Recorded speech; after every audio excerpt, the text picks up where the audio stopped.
Hello, Right friend. before we started this episode, Sarah got a humongous splinter out of her finger, and we were just saying, talk about satisfying. Oh, yeah. It was like, it's been in there for a minute. And then I was one of those, I felt it a while back, and then I knew I couldn't get after it or didn't have the right tools. So I said to myself, I'll just let it work itself out. You know how you do that? Yeah.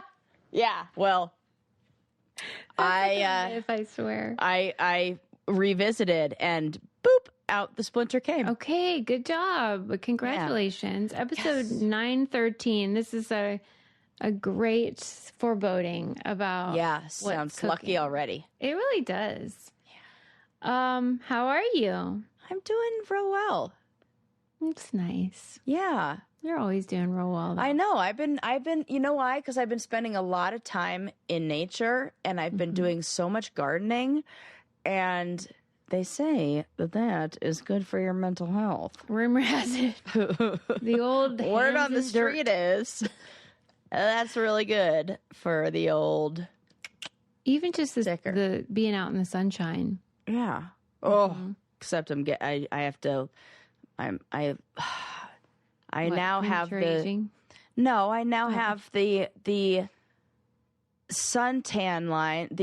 I thought, You wouldn't gotta it be gardening fun? in a string bikini? Well, I thought it would be fun to go snowboarding with a bikini top on, and so I did. And now I got so sunburned that now I have that tan line that I will now spend the rest of the season trying to undo.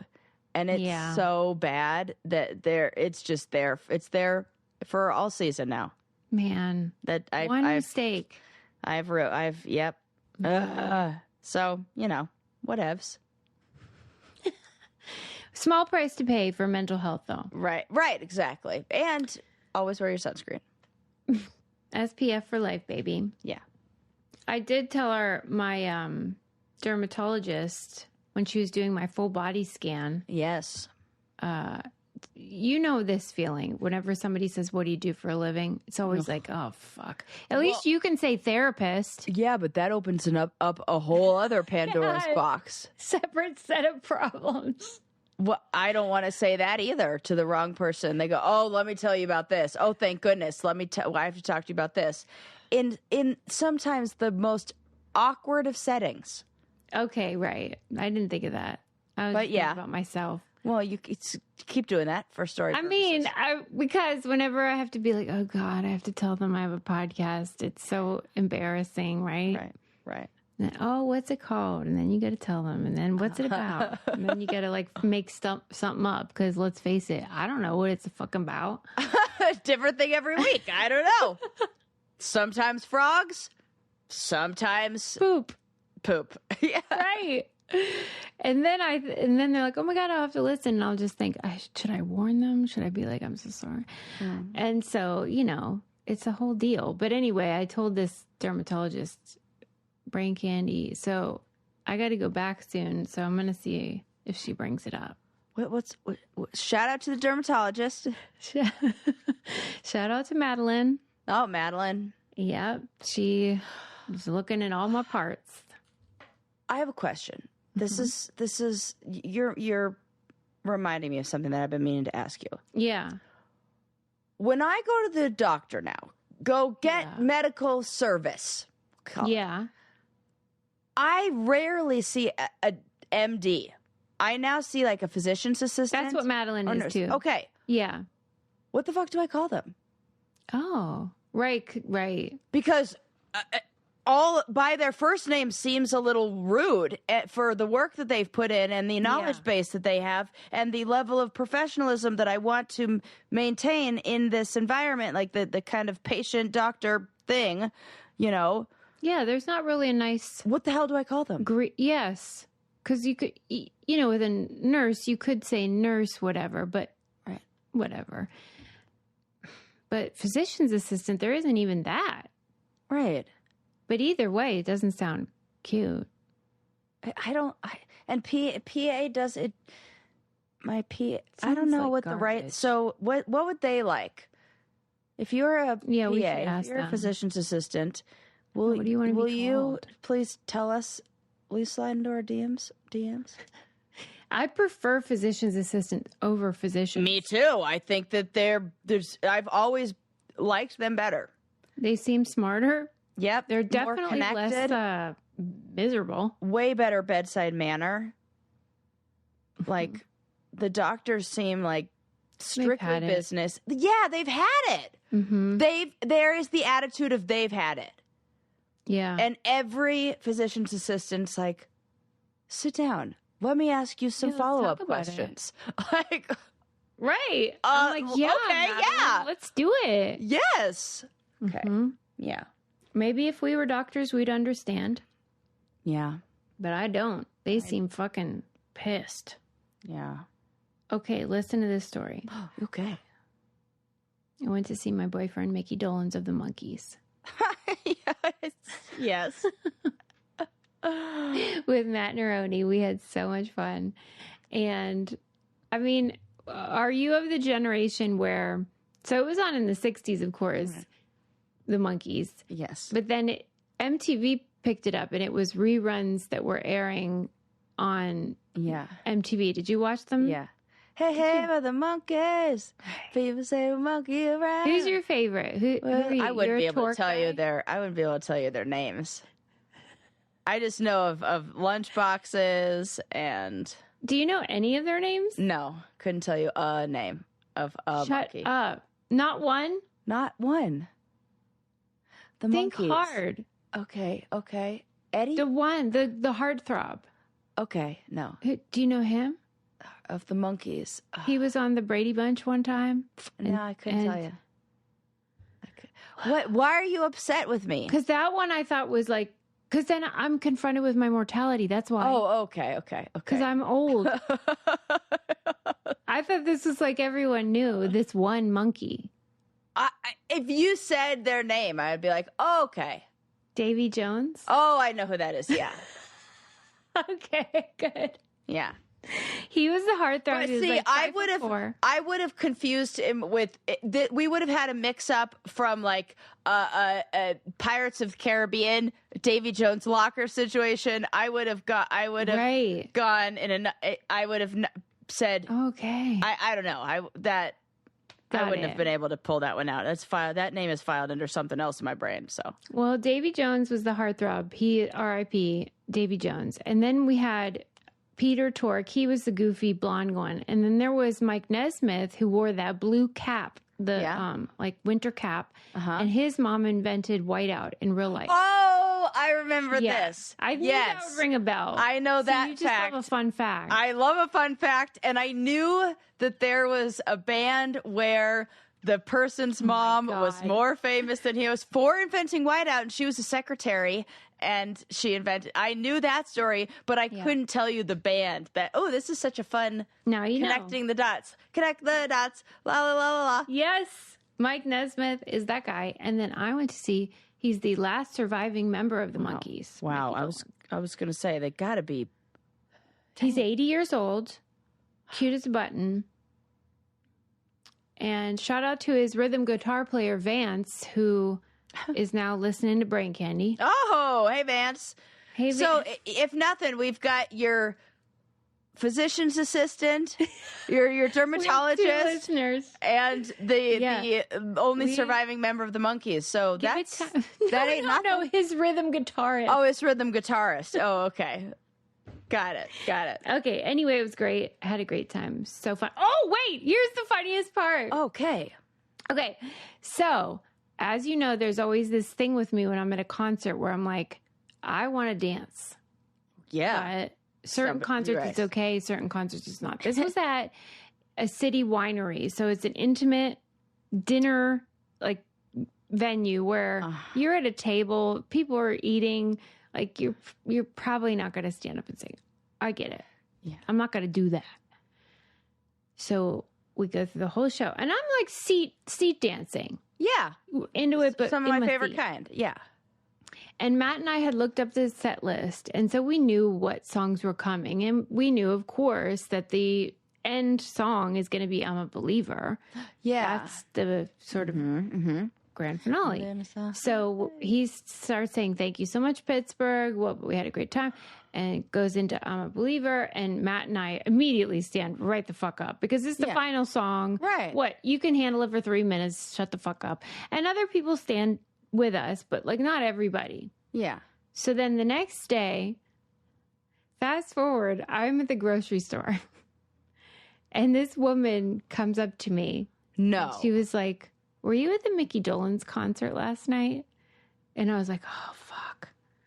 I said, yeah. And she's like, I was at the table next to you. And I thought, oh, I am dead in the water. Yeah. She's going to tell me I blocked review or whatever. She goes, I just want to thank you. Oh. For dancing. Oh my God, good. Oh, thank God. I'm so glad the story went in this direction. Me too. I was shitting. It could have gone either way. Yeah. Because it has gone either way before. The other way. Scolded for dancing. Right. And I have now been applauded. The lady, what was it? The Eagles, who was like, yes. don't dance, sit down. Like they 30 instructed seconds. you to sit down. I was like, get the fuck out of here. Yeah. This lady said, thank you so much. Okay. She said, I wanted to dance the whole time. And I didn't. See? And I said, you know what? We need different sections. We need a section for dancers Well, they do. and sitters. They feel like they have that. It's like the mosh pit. I know. But like at every concert, there needs to be sections because I don't want to block anybody's view either. I don't want to be an asshole, but I do want to dance sometimes. I'm sorry, but that you cannot go to a concert and be mad that the people around you are dancing and you can't see because they're dancing. That is the thing to stand up at a this was at like a restaurant. City Winery is very... I know, I get it, but like... I think I did it just right. I waited till the final. You did perfect. Well, clearly, because you got to thank you. Yeah, and I was like, oh my God, thank you for saying that because I thought you were going to scold me. And she goes, oh no, I don't scold people when they're having fun. Oh, we strive to be this woman. And I was fucking having fun. That is amazing. I like that. When else I'm having fun, and that's when I'm crawling right into my bed because of Cozy Earth. Those sheets feel so good. And summer is here, which means I am going to get hot and sweaty at night. And thank goodness I have Cozy Earth because their sheets help keep me cool, like actual degrees cooler than regular sheets. They are amazing. They are super soft, even after you wash them. In fact, more so. And they are real high quality. So they get better over time. Yes. No fading or weirdness. And no like weirdness. Sarah said, keep you cool. We feel like luxury shouldn't be out of reach. So use code Brain Candy for 40% off the best-selling sheets, pajamas, and more. Trust us, you won't regret it. They have everything, though. I just bought a bunch of towels, and then I bought a new set of sheets. Because you know how we were talking about my self-tanner? Yes. Well, I use it every day, but if I'm going to use it in the nighttime, I cannot have white sheets. You cannot have white sheets. I have learned this. Yep. This is smart. Because there's a price to pay. There is. For my fake tan. Okay, anyway, check that out. Get a deal. Okay. Let me ask your opinion about this. Yeah. I'm very heavy in two topics, things on New York Times and snakes. Oh. This is a New York Times one, so. Didn't think you were going to go in that direction, but okay, here we are. Not on purpose, it just happened. Okay, so this was an article in the New York Times about how nursing homes and senior living facilities are trying to train their employees to stop using what they refer to as Elderspeak, which is like when like you as like the nurse or nurse's aide are talking to it's like baby talk for old people. Baby talk for old people. It's like, all right, it's time for you to take your meds. Yeah, all right. It's infantilizing. Yeah. Yeah. Yeah, I totally agree with this because I think the idea here. Okay, I know you're talking about this story. No. Go ahead. Every time we watch a documentary, like when we watched The Janes, and then there was something else that we watched where I was just like, oh my God, all of these people who are older now are so fucking badass. Yeah, they're And, so cool like, still. if you, the idea that some of the people in these nursing homes, like, did amazing things, like, you know, ran underground abortion clinics, even though people were going to jail for that, and led to, like, so many women being healthy and not suffering. And then we're going to talk to them like they're 2 years old as soon as they become elderly. That feels crazy. And, like, the idea that some of them are you know, World War II veterans who flew fighter jets and did amazing things. And now we're like, here, have your applesauce. Fuck that. Yeah. Don't ever talk to me like that. Right. But I agree with you, of course, and I don't want to be spoken to like that. But the reason that it happens is because something weird happens to human beings as we age. That is like... But what is stuff that? happen. Well, cognitive decline for starters. Yeah, I mean, they can't do that shit now, all that stuff you're talking about. Do you think somebody older recognizes this elderly speak? Yeah, because that's what the article was pointing out. Okay. That once they train the employees here are the things they don't want you to do. They don't want you to be doing that thing where you're like, okay, honey biscuit, like, you're so cute. It's like cutesy language. Yeah. Then you have, like, the plural pronouns where you say, are we ready for our bath? That. Yes. And then... because it takes away autonomy when you do that. Totally. That language is really important. Are we? I'd be like, fuck all the way off. You're not getting in the bath with me. You get I don't know. Yeah. Right. And then this thing called, I think they called it tag questions or something, where you'll say, like, it's time for your bath now, right? Where it's a question, but it's not. Yeah, I totally get this. It's just a statement that you're pretending you're giving them agency when you aren't. But anyway, we're going to have your dinner now, aren't we? Yeah. It's time to put on your sweater now, isn't it? Yeah. And she's got to put that sweater on no matter what. So why are you asking it when it's really just a statement? And so they were saying that once they train these people to stop with this stuff, that the rates of elderspeak go down, and then the rates of, they call it,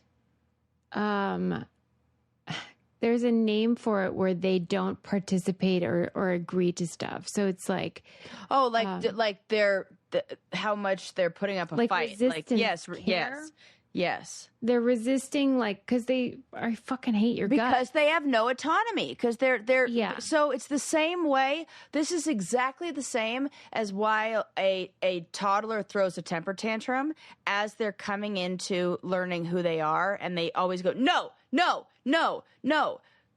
And it will help to give them options and choices and make them believe that they have it's the idea that somebody else is making else is making the decision for them that's going to make you naturally push back and rebel against it. So evidently, like, the more that you do this elder speak, the more the patients resist, of course, and make your life worse and make their life worse. And the lower the risk is of using antipsychotic drugs. So, like, they aren't being prescribed as many of those antipsychotics. Yeah. When we stop talking to them like they're fucking 2. Wow, that's very important. That says something, right? If we kind of look at what that means, what that says, it says something about how we are perceived by others impacts our own behavior and our mental health. Yeah. I think about this a lot with racism too. Oh, uh-huh. Because it is very much like a chicken and the egg scenario where populations who feel they have no agency and no power often will start acting like nothing matters. But then that is used to reinforce the idea that they're animals. It's terrible. It's also what happens in reality TV scenarios. When you have no agency or power, which is how it is in those houses, and you start acting like an animal, which we do, people start fist fighting. You start, going to the like least common denominator in a way. And then that bad behavior is used to then justify less autonomy, less agency, and it becomes this cycle of you start acting like garbage. People treat you like garbage, but the reason that you acted like garbage in the first place is because they treated you, right. Chicken and egg. Yeah. But I guess what I was saying earlier about the Elderspeak thing is the reason why that happens is because there is some legitimate anatomical, biological stuff that happens as we age that makes us more dependent upon others. We are more frail. We have less, there's more frailty also in the mental executions and abilities that make you more reliant on younger folks. Right. And then they kind of see you as like a puppies. Yeah, it's a respect thing, and that in a way makes me think about the effects of talking to children like that. I love not doing that. I love not doing that too. And they fucking love it. Those kids get it. Like, and if you talk to them like they're an adult, it is hilarious. Yeah. Like, what's going on with this? What's that? Totally. They get it. It's hilarious. Yeah. So it makes me think that we should do that more.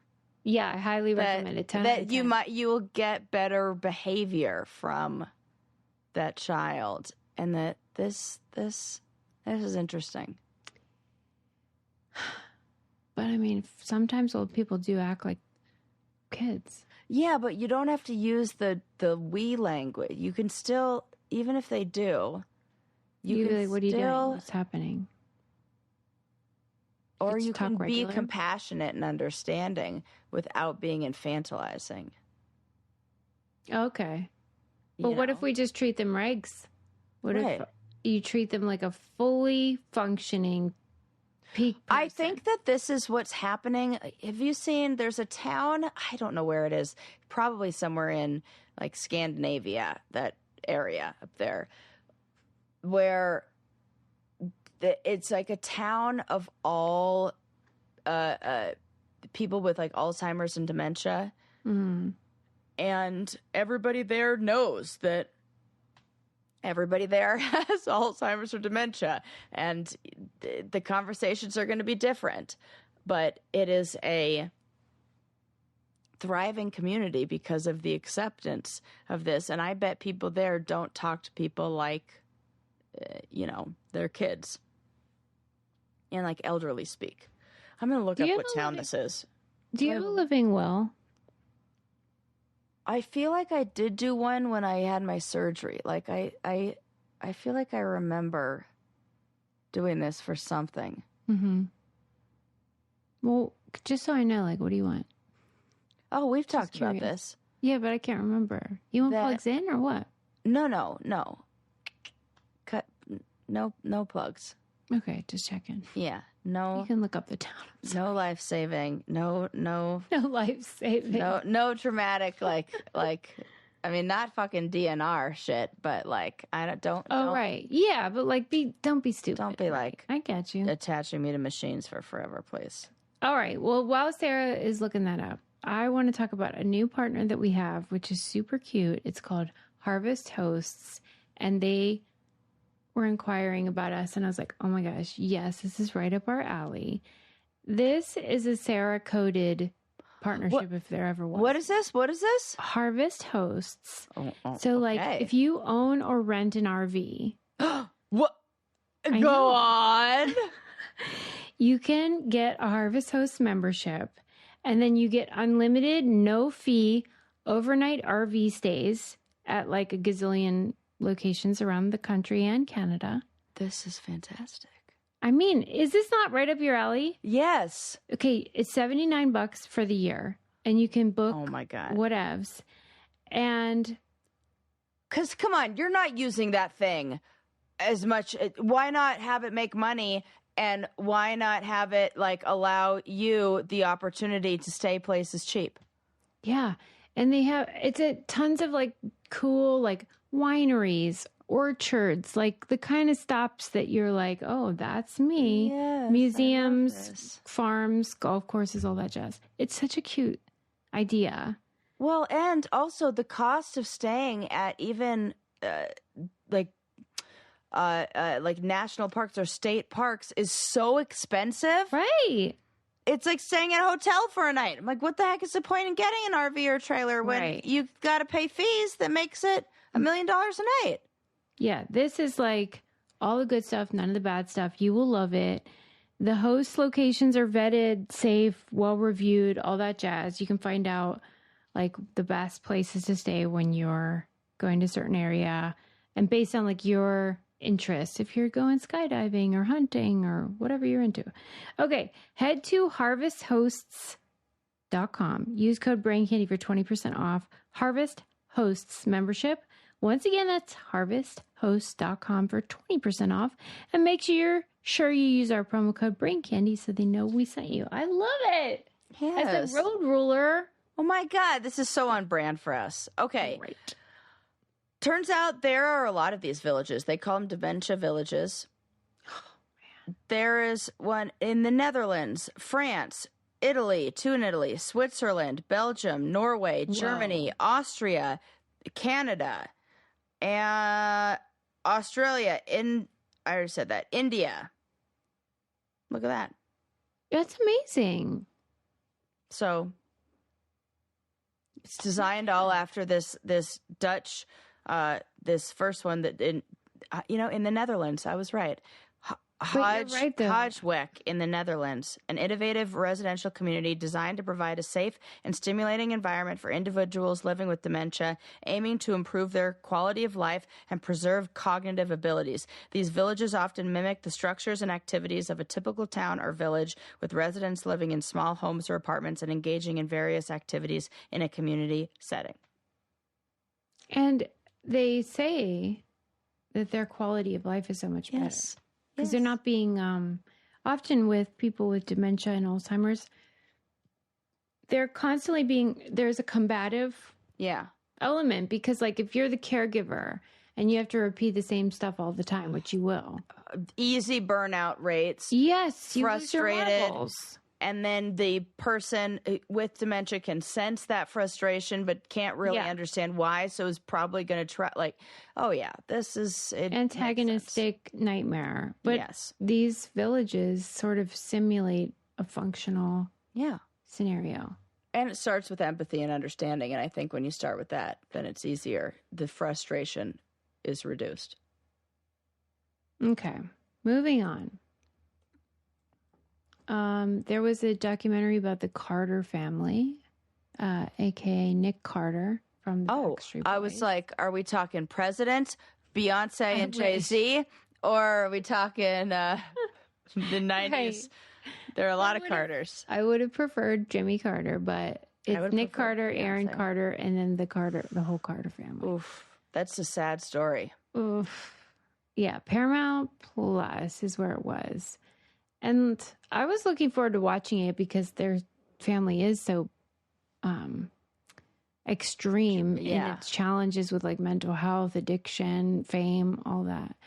And they were a family of 5 kids, same as my family. Oh, wow. And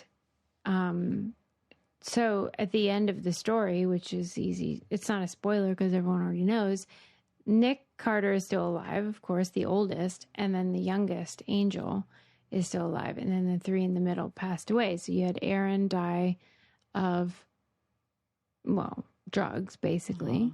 Yeah. You had another drug overdose. And I think maybe one was suicide. But all mental health issues. And so the series is 2 episodes, but it's exploring like the fame element. I didn't know there were so many kids, and that is really sad. It's so sad. And they had on E, there was a show called like fucking Bringing Up the Carters or something, where all of them were on it. Yeah. And so from a certain age group, we all watched those girls too, even though they weren't like the famous ones. Oh gosh, yeah. And the parents were just totally fucked up and ill-equipped. And what do you think tell me about that? How, in what way? I mean, it seems crazy to me, not crazy, but it seems counterintuitive or whatever the word is, that the same family that can support 2 children through fame and stardom, and even bring them to that in some way. Yeah. Because the parents had to facilitate that. You have to be savvy enough to know. Yes. Yeah. Then right. Can't That's so true, Sarah. Also support. I had that going for us. Our parents didn't have even that ability. You know? You're right, though, because that takes coordination. It takes like, at least dialed in enough to know, like, oh, this is valuable. Right. So where that happened over there, and then we failed so much. Yeah. So it was that sort of 80s story of like, it was right around the Star Search era where people started realizing like if you went and did like the little local circuit, you might sort of work your way up. And then this was the Star Search Mickey Mouse Club. Yeah. Everybody's getting found and put into a boy band. Recruited. Or yes. Yep. And they happen to live in Florida, which is where Disney World. That was what they were doing there. It was a factory for that. Yeah. And Lou Pearlman, which we've seen that documentary. Oh God, he's so creepy. And that whole like scene of developing boy bands and these manufactured groups. Yes. Anyway, so that's Nick's sort of the most famous, but then he created the template, and then they had this basically other son who was sort of a clone of Nick, looked identical, also talented and can learn dance moves and stuff. And had the opportunity to take what maybe Nick Carter got in the boy band and do it without being tied to other members or tied to another band. Like they can, now there's only one of you. We can make this career what we want and do it our way. I'm sure there was that. And then the mom's the talent manager. Yep. The dad is the business manager. Of course. They're just like robbing him blind. By the time he had access to his money, he owed the government $2 million. Oh, they didn't pay taxes. My God. That should be illegal. Oh my God. That gives me anxiety. Susie, I mean, it's just trashy, gross people. There should be laws that like, if you make over a certain amount under the age of somebody else ought to handle it. You have to then have a financial advisor, because the idea that oh my God. Like, I get it, because you're responsible. And they think they deserve it. They're messy. Like, right. They think this is my kid, and I'm why they're successful. I deserve this. I could hear the argument. That's why I stopped. Because I'm like, I hear it. I made him that way. How do you think he got that? I could hear the argument. But what do you do? It's so sad. What do you do when this is the something that happens? This is financial exploitation. Totally. And I'm panicking for them. the Aaron Carter, the younger son, he was a twin of a girl, of a sister. And the sister is still living. She's the youngest. I didn't know that. Yeah. Oh, and God, that's so sad. It's so sad. Her twin, and then oh, God. It's just the whole story is so tragic, and it's mainly a story. It sounds unrelatable because they were famous and rich and they're in these bands and they dance and sing. But it's so relatable because all it is anybody that's experienced having parents who are ill-equipped for the job. Yeah. And who then maybe even meant well or just had circumstances that were beyond their ability to maneuver, then you are going to pay a price because of them. Man, she's so cute. She's so cute. And she seems so level-headed Angel. and nice. Yeah, she's really beautiful. And they touched in the documentary series about how Nick and Angel were the only ones who got therapy. And they're the only ones that are alive. Okay. And they sort of were tying it to like becoming aware that your parents' sins are not who you are. Yeah. That you aren't defined by what's Nick Carter doing now? You know, just torn with Backstreet. Okay. But does he seem happy? Yeah, he seems like he has a nice wife and kids. Yeah, like that. Like, does he have a nice? Is he okay in his life? Yeah, but like, there's accusations about him separately. I watched the documentary separate. What kind of accusations? Non-consensual. Oh God. Okay. Oh yeah. Okay. And it's like, it's all bad. I'm inclined to believe them. Of course I am. Of course. And it's this feeling of like both can be true. Right. Like he got a bad deal and he's been set up for failure and he's probably messed up, but that he probably did things that aren't great. Yeah. Probably. I mean, you grew up in that and you're probably, oh gosh, it's just cycles of. And because it's this, like, you're surrounded by yes. The answer is always yes. Right. It's like. You don't know boundaries. Yeah. You haven't learned. Reasons, not excuses. Yeah. But. It actually makes more sense. It's very understandable. It's, oh God.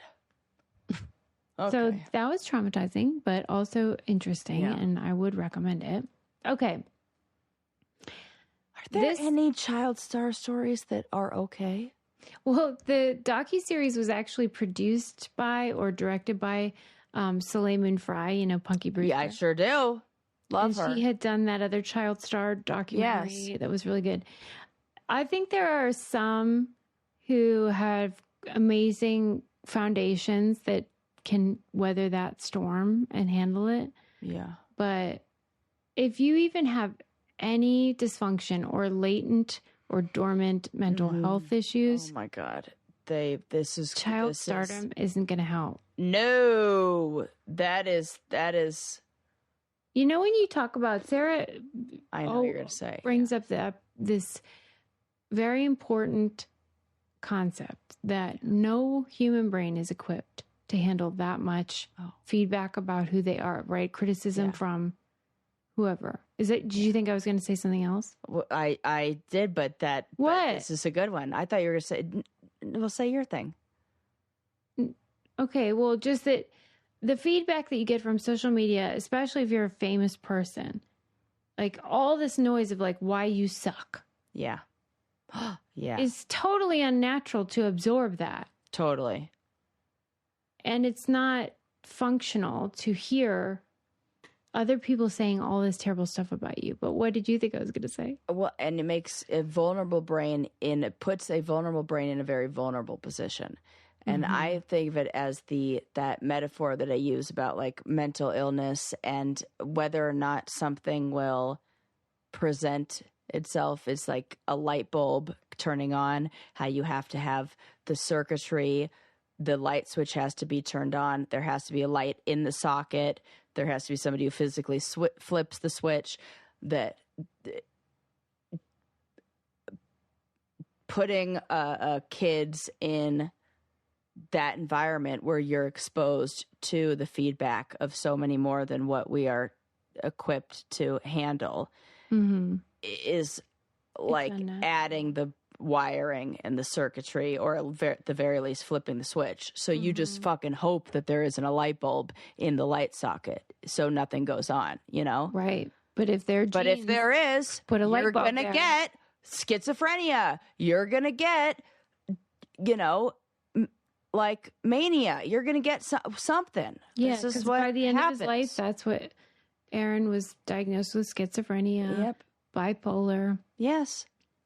He has paranoid. Whatever, all the things you can have. Yeah. It was almost as if he didn't stand a chance. Right. It's really sad. Yeah, it reads just like the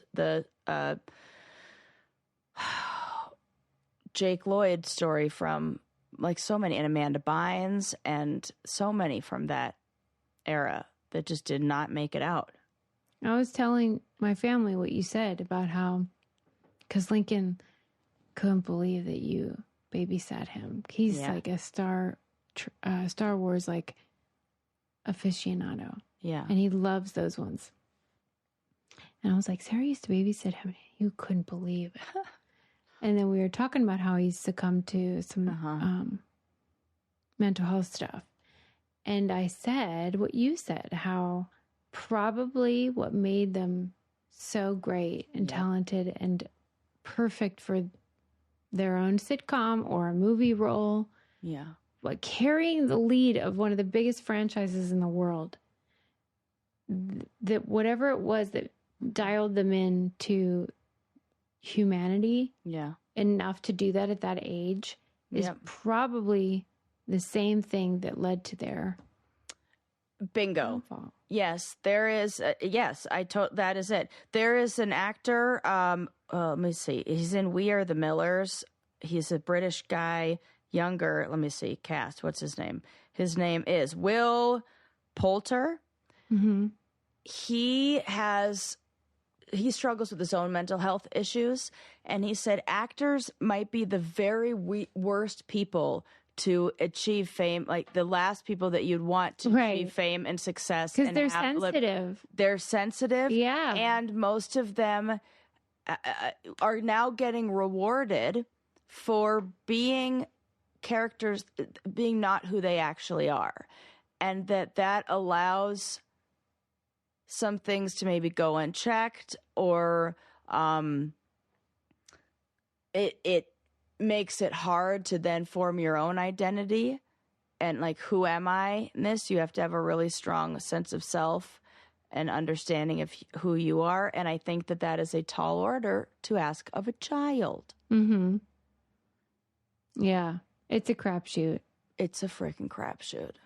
It really is. And man, have we seen a lot of kids who are so talented. I think Drew Barrymore is one of them where you think, oh, wow, she's like a child star that made it. But you think about what she had to go through, the journey in order to get there and come out the other side. Let's face it, that gal's not normal. Right. She's a doll baby, but she's cuckoo crazy. Right. Yeah. All right. That's funny. Next up, let's talk about a snake story. Okay. It's like a good news, bad news. Oh. The good news is this guy is so cuckoo crazy that we may end up with a universal anti-venom. What? Oh, Because no. He let himself get stung a million behavior. times. Yes. Or not stung, bit. Yeah. Oh my God, these are the guys that you and I have been rolling our eyes at and have been talking shit on for so many years. We could do like a compilation video of the amount of shit we've talked on guys who like make themselves, put their arm out there so that they bite. And we go, what is that for? What Who's are that you helping? doing? Okay. Tell me why it's helping. This fucking idiot, for 18 years, he's been injecting himself with calibrated and escalating doses of venom. So he's shooting him into himself on his own. And then he's also endured over 200 snake bites because he wants to build immunity to 16 deadly snake species. So this was his intention. But if it's working. It's working. I gotta say, thank you for your service. Thank you for your service, I guess. This feels like how we're going. This is like practically the plot line to The Last of Us, like this is how we fight the zombie apocalypse. So yeah, this is interesting. For real, experts say this is the first step to getting a universal antivenom, and they describe him now as hyperimmune human adult male donor that he did from 2001 till 2018. Wow. And the 2 antibodies found in his blood were found to protect mice from the venom of 19 deadly snakes. Okay, you know what? I'm fine with it now. Okay. I just need to know why. Yeah. I'm not going to be judgy and weird if you give me a real good reason. But if it's just to make YouTube videos, then you can go fuck all the way off with that. But there's a method to the madness. There's a method. I'm for it all of a sudden.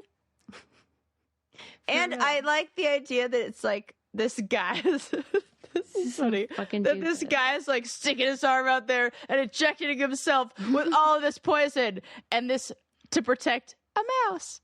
Like I do get that this then has human application, but then for the line to be the mouse was protected from 19 bites of 19 different species of snake, and that's like, I risked my life for this little mouse. Yeah, man, he did. And really it worked like a charm. And it's probably going to pay off for the rest of us. I think that, okay. So then, this really is like the plot line to The Last of Us zombie story, Yeah. Where somebody gets bit, a woman gets bit when she is just had a baby, but didn't cut the umbilical cord yet. So the baby gets not like an actual bite into the bloodstream, but just a little bit filtered through like mom's placenta or whatever. To then be immune. And then is immune to all of the vampire bites. And then they're going to like take her blood and create a vaccine. And it's like the antivirus is that's awesome. It is. And so this feels like, I love when they make stories based on real shit. And that this is like, I love that. I do wonder, like, I would like to speak to him and find out why he wanted to do it. What was his motivation? Yeah, because this seems very methodical. Like, it's not like this guy was just some like, all right, I'm an Australian guy who's going to go stick my arm out there and get bitten. It's a terrible Australian accent, but yeah, like he had like a actual intention. Yeah. Seems like. Yeah. And that was not a dig at Steve Irwin. That was just because the most deadly snakes live in Australia. So why wouldn't you be there? Yeah, no, for sure. Just saying. Say no more. Yeah. Okay. I'm sure you're familiar. I mean, was he from Australia? Now I have to know. It's a good question. There's no way he's not Australian. He's from Wisconsin. Wisconsin? How many fucking deadly snakes are in Wisconsin? That is ridiculous. That is ridiculous. He saw a snake in his whole life. And okay, well, it says, as an adult, his obsession turned to venomous snakes and the harm they cause people globally. He felt the most dramatic way to raise awareness of the issue was to allow himself to be bitten right out of the gate, though. He was put into an ICU after 2 cobra bites and dropped into a coma for 4 days. But he didn't quit. Our Wisconsin weirdo. I wonder if this started as like, here's the plan, or he's like, I just got to raise awareness. And I was like, well, shit. And now I'm a little, and then they told him, he like woke up from those 2 cobra bites and they're like, just so you know, you're going to be more immune. And he's like, well, fuck, that's works. It. That's it. That's it. Right. Yeah. Go with that. Yes. That's why I did it. That's why I did it. Yeah. Yeah. Okay. All right. Moving on. Okay. I know you've seen this photo, but you may have to look it up just to refresh your memory. Okay. Napalm Girl. Is that it's in the mask? No, she's running naked in Vietnam. She has been hit with a biochemical weapon. No, I don't. Turned out it was friendly fire, but it was during the Vietnam War. If you search Napalm Girl, you'll find her. It's a very, very famous Pulitzer Prize winning image. Yeah. Oh, that's sad. Yeah. Do you remember that image, or maybe I don't remember this image? Are you serious? Yeah. Man, I swear our age gap is like just specific about it. Yeah. Where to me that is so a ubiquitous image, something that I've seen a gazillion times because it's reprinted so frequently. But anyway, if you haven't seen it, Google Napalm Girl. But the actual image is called The Terror of War, but nobody calls it that. But this was in the Vietnam War, and it was actually friendly fire. Vietnamese and U.S. forces had dropped a chemical that then was burning her skin. So she's, what do you say, 9 maybe? Yes. Looks something like a about little girl. That. Yeah. She's running towards the camera, screaming in agony. She's totally naked. And there are a couple other kids in the image, I think. 2 or 1? Yeah, a couple, like 2 or 3. A couple other kids. And they are suffering too, but she's sort of the center and focal point. Okay. So anyway, the image won a Pulitzer Prize, and it became very famous also because, whether it's true or not, it became this lore that the Vietnam War was seen as the first televised war. Yeah. So like, this was the first time really that you could go home and watch the 6 o'clock news, Walter Cronkite or whoever the fuck, and they were showing images of what our boys were doing in Vietnam and how fucked up it was and how the government is not always telling you the truth. Yeah, yeah. That it was the first time Americans were confronted with the fact that, like, oh, they are fucking lying sometimes. And that the war is not going well. And we're sending over our 18-year-old little boys to die for no reason. Anyway, so this image became symbolic of that and was seen as like one of the things that turned public opinion to against the war, so then ending the war. Mm-hmm. It's probably not true that that had that much effect, but, well, just for argument's sake. Okay. So then it was reproduced in television and also newspapers a gazillion times in books, and is often used as an image of war that's been so consequential. Mm-hmm. The girl in the photo ended up defecting to Canada at some point and has spoken about being a symbol of the war. She wrote like a New York Times op-ed like 10 years ago or something, where she acknowledged the importance of the image, but that she didn't consent to the photograph. She's naked in it. Oh, yeah. That's a very good point. And it's like under most social media standards, that would normally be a photograph that gets flagged and taken down. Yeah. But because by that point, historically, it had already gotten importance, it's not seen as something that is pornographic, and so is usually not taken down. So what I want to know is, what are your thoughts on this? Is there like a cost-benefit analysis where it's like part of what people say is that the horror of that image it's ended the war, maybe saved lives. Yeah.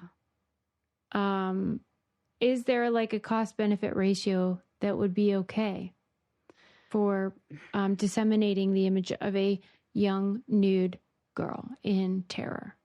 Oh God. And that's what it is. There's no other way to put it. There's no other way to put it. Like she is in a absolute survival state of hell. I mean, the image is so powerful, but just because we have to think of the person whose image is being used. And so you feel like one person is more important than like, it's the trolley car dilemma.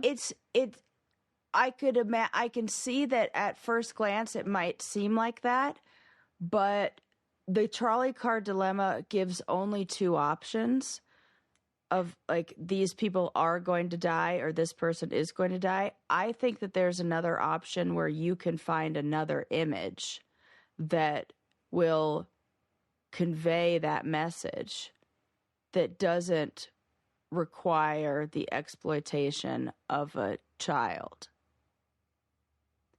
That's saying that there is no other image that we possibly could have, that no other photojournalist that was ever there captured anything else that would have been equally as moving. And that I just don't believe.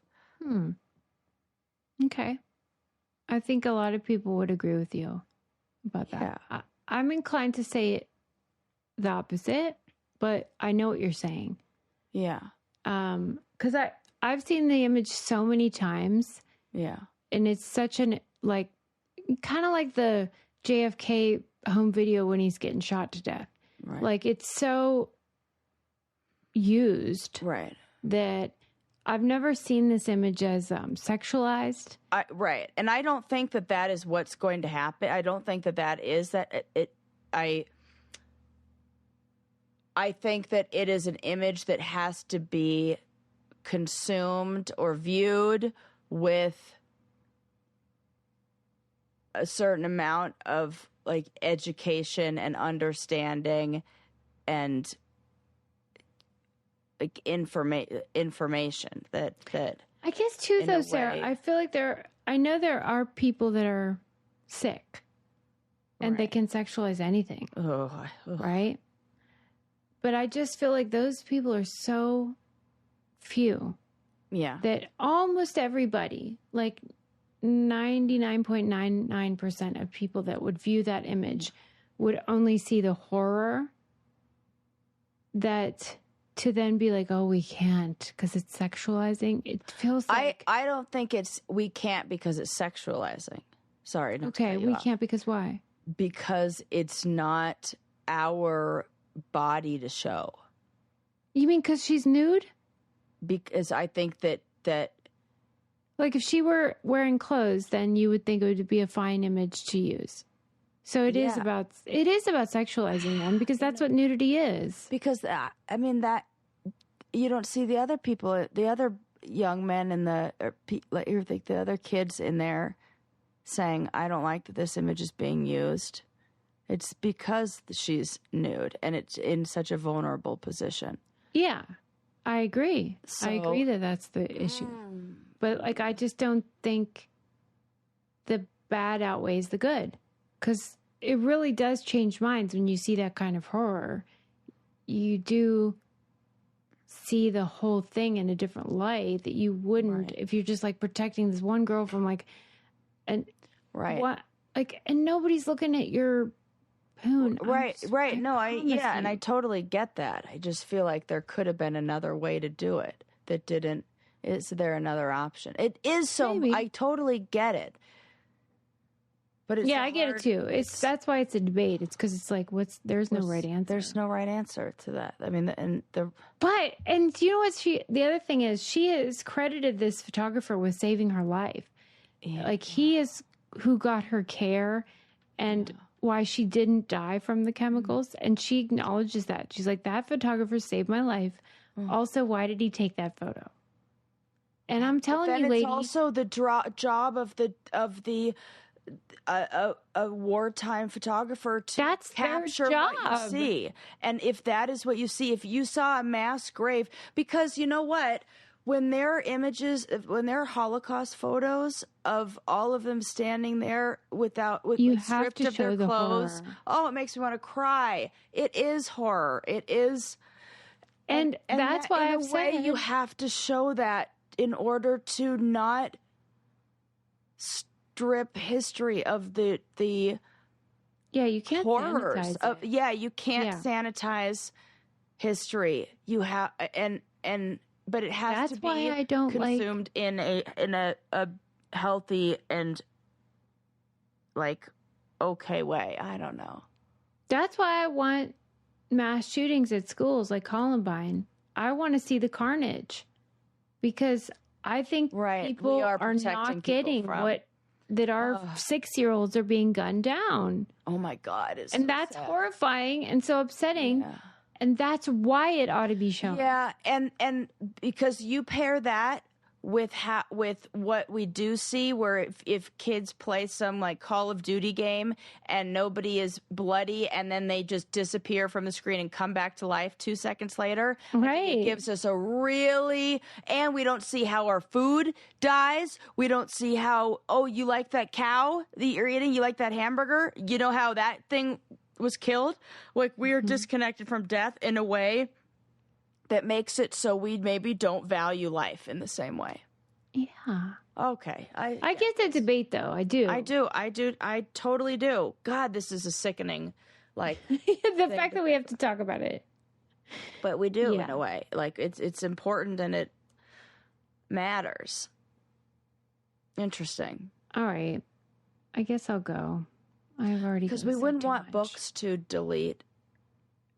And, like, when they say, we're going to take this part out of history. We're not going to talk about this massacre or this it's like, whatever. I wish it weren't a thing. I don't want to sanitize it. Right. Yeah. Right. Yeah. Okay. Yeah. I see. Thanks for walking me through that. Yeah. Damn. I have so much more. There's no win. There's no winning. Next time I'll have to continue, but... Yeah. Good episode. Interesting stuff. You know what we talked about. Whatever. You get it. Check out our patreon.com/braincandy if you want any reality TV interviews or challenge content. And then go to thebraincandypodcast.com. Yes. That's where all our sponsor and code information is. And we are working on some cool live events for online. Yep. That you can join and sign up for too, that are going to be a hoot and holler. So fun. That, thebraincandypodcast.com, and we'll see you next time. Find yourself looking for a new job or change in career? Monster.com is here to help. We are not only here to bring you job postings, but also AI interview prep and salary tools, expert career advice, and top-notch resume services. We've got everything you need to land your perfect job fit. Discover the magic of finding the ideal job with Monster.com. Your future starts now. Visit Monster.com today. Your next job opportunity is just a click away.